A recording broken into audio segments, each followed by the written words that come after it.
কিন্তু মন খুলে প্রাণ খুলে নিঝুম নিস্তব্ধ একটা পরিবেশে কথা বলার যে সুযোগ সেটা হয়ে ওঠে না।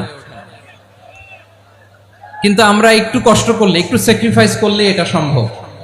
আমি শুরুতে হাত জোর করে আল্লাহর ওয়াস্তে আপনাদেরকে চুপ থাকতে বলেছি। কোনো ভলান্টিয়ার্স আপনাকে বলবে না, একজন আরেকজনকে বলবে না, একে অন্যকে বলার দরকার নাই থামো সরো জায়গা নাই, কিছু বলার দরকার নাই। শুধু চুপ থাকতে হবে মেহেরবানি করে কয়েকটা মিনিট।